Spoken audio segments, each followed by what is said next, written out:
కాదు వ్యవహరించింది కానీ వైసీపీకి అనుకూలంగా వ్యవహరించి ప్రచారం చేశాడు. ఉద్యోగుల్ని రోడ్డు మీద నిలబెట్టారు.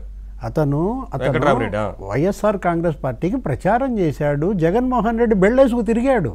నిజం చెప్పాలంటే వెంకట్రామిరెడ్డి కరడు గట్టిన వైఎస్ఆర్ కాంగ్రెస్ వాది అనే దాంట్లో ఎవ్వరికీ సందేహం లేదు. అతను జగన్మోహన్ రెడ్డి పెట్టు. అతనేంటి ఆ ప్రభుత్వం జగన్మోహన్ రెడ్డి రాజశేఖర రెడ్డి వీళ్ళుంటే ముందుకు వస్తాడు, తర్వాత కనుమరుగవుతాడు. వెంకట్రామిరెడ్డి సస్పెండ్ అయ్యాడండి. సస్పెండ్ అయిన తర్వాత ఇప్పటి వరకు అతని పైన అభియోగాలు ఎందుకు పెట్టలేదు? సస్పెండ్ అయ్యి ఎన్నాళ్ళు అవుతుంది? ఇప్పుడు రేపటికి 6 నెలలు అవుతుంది. నిర్ణయం తీసుకోలేదని ఆయన కోర్టు పోవడానికి వీళ్ళే ఛాన్స్ ఇస్తారా? అంటే అక్టోబర్ 17కి 6 నెలలు, ఇంకెన్ని రోజులు? ఇంకా 10 రోజులు ఏమో ఉంది. ఈ 6 నెలలు కావాలనే అభియోగాలని మీరు నమోదు చేయకుండా అతనేంటి 6 నెలలు అవుతుంది, వీళ్ళు అభియోగాలు ఫైల్ చేయలేదు కాబట్టి తన యొక్క చిత్తశుద్ధిని గమనించి నాపై సస్పెన్షన్ ఎత్తివేయమని రేపు వెళ్ళాలా కోర్టుకి? ఆ వెసులుబాటు అతనికి ఈ విధంగా కల్పిస్తున్నారా? ఎవరు ఈ కోవర్ట్, ఈ కల్ప్రిట్, ఈ బ్లాక్ షీప్ ఎవరు? ఏది ఇవాళ ప్రభుత్వంలో వెంకట్రామిరెడ్డిని కాపాడుతున్న బ్లాక్ షీప్ ఎవరు? అతనికి వెంకట్రామిరెడ్డికి ఉన్నటువంటి సంబంధాలు ఏంటి? ఆర్థికపరమైనటువంటి సంబంధాలు. ఇక్కడ కూడా ప్యాలెస్ ఆదేశాలే అంటారా? అంతే కదా. ఏది ఆ ఫోన్ నిరంతరాయంగా మోగుతూనే ఉంది. ఏది ఇవాళ ఏపీ సీఎంఓ ఫోను ఇప్పటికీ కూడా జగన్మోహన్ రెడ్డి ఆదేశాలు, సజ్జల రామకృష్ణారెడ్డి ఆదేశాలే వీళ్ళు పాటిస్తున్నారంటే ఎంత బరితెగింపు. ఇది మనం ఇందాక అనుకున్నాం, డూడు బసవన్నలు పోట్ల గిత్తలుగా మారాయి, కుమ్ముతున్నాయి అంటే ఆ పోట్ల గిత్తలకి ఇవాళ ముక్కుతాడు పడాలి. ఏది ఇవాళ ఆ గిత్తని లొంగ తీసుకోవటమే అతన్ని, ఆ రైతు, ఆ పశుపోషకుడు యొక్క సామర్థ్యం అన్నమాట. ఇవాళ రౌతు మెత్తనైతే గుర్రం 4 కాళ్ళ మీద స్వారీ చేస్తుందా? మన ఆనందసాగర్ గారే చెప్పాలా. ఇవాళ రౌతు మెత్తనయ్యాడని అనుకుంటున్నారా? లేదు చంద్రబాబు మంచితనాన్ని అలుసుగా తీసుకుంటున్నారా? ఒక బలహీనతగా తీసుకుంటున్నారా? లేదు ఇతను మా పొట్ట కొట్టడు అనే ధీమా తెచ్చిన పొగరా? చంద్రబాబు ఎవరి పొట్ట కొట్టడు కాబట్టి ఇతను మాకు ప్రమాదకారి కాదు. అధిక భయం భక్తి లేకుండా పోయాయా? మనం మీరు బిగినింగ్లోనే చెప్పారు, ఏంటి అసలు వీళ్ళకి భయం లేదు, అటు భక్తి లేదా అంటే మనకి ఈ ప్రభుత్వం పట్ల భక్తి ఉండాలి. అతను మనకి ఫీడింగ్ చేస్తున్నాడు. ఎవరు అతనంటే ముఖ్యమంత్రి కాదు. ఇవాళ ఆంధ్రప్రదేశ్ ప్రభుత్వం నీకు జీతం ఇస్తుందంటే నువ్వు ఎవరి బిల్లులు క్లియర్ చేయాలి? నీకు ముడుపులు ఇచ్చే వాళ్ళ బిల్లులు క్లియర్ చేస్తావా? ఏది ప్రైమరీ ఏది సెకండరీ అనేది తెలుసుకోలేకపోతున్నారా? నిన్ను, నీ కుటుంబాన్ని వాళ్ళ పోషిస్తూ నీ బిడ్డల చదువులకు, నీ ఇంటి అద్దెలకు, నీ టీఏలు, డిఏలు, నీ వైద్య సహాయం ఇదంతా చేస్తుంది ఎవరి డబ్బుతో? నీ కుటుంబానికి ఆరోగ్య రక్ష, నీ బిడ్డల చదువుకి భద్రత.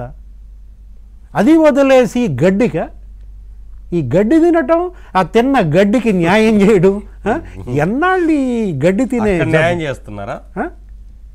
అబ్బే ఇంత దారుణం, ఇంత అవినీతి పరులు ఏ విధంగా ఇవాళ జగన్మోహన్ రెడ్డి అనే వ్యక్తి ఈ ప్రభుత్వంలో ప్రవేశించి ప్రభుత్వ శాఖలన్నిటినీ కూడా ఎలా ఆ చీడ పీడ ఆవరించిందో మనకు కనపడుతోంది.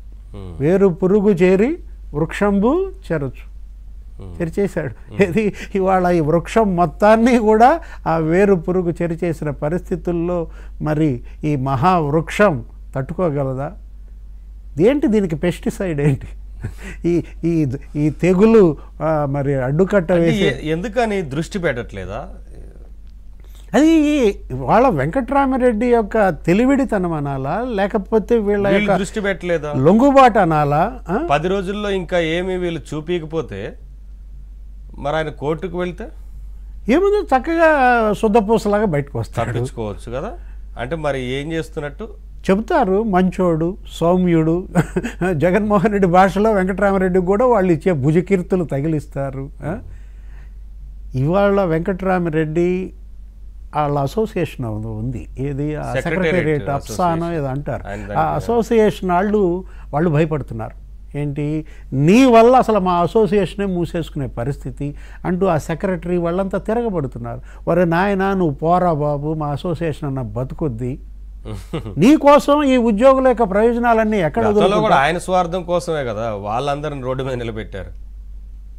ఇది సరైన సందేశం కాదు, ఇది భవిష్యత్తుకి దోహదపడే అంశం అంతకంటే కాదనమాట. దీనికి ఒక అడ్డుకట్ట పడాలి. ఎలా? ముఖ్యమంత్రి చంద్రబాబు ఇవాళ ఆర్థిక మంత్రి పయ్యావుల కేశవ్ చాలా తీవ్రమైనటువంటి స్టెప్స్ కనుక తీసుకోకపోతే, నిన్నే మన పేపర్లో ఇందులో చూశాను, మన ఆంధ్రజ్యోతిలోనో దేనిలోనో 2 days బ్యాక్ ఏపీ జెన్కోలో 100 మందిని తీసి పారేశారు.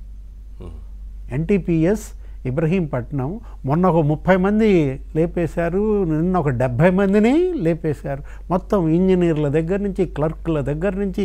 ఎందుకంటే విద్యుత్ శాఖలో జగన్ మూలాలు ఏ విధంగా వందల మందిని నియమించారండి. అవుట్సోర్సింగ్ కావచ్చు, కాంట్రాక్ట్ కార్మికులు కావచ్చు.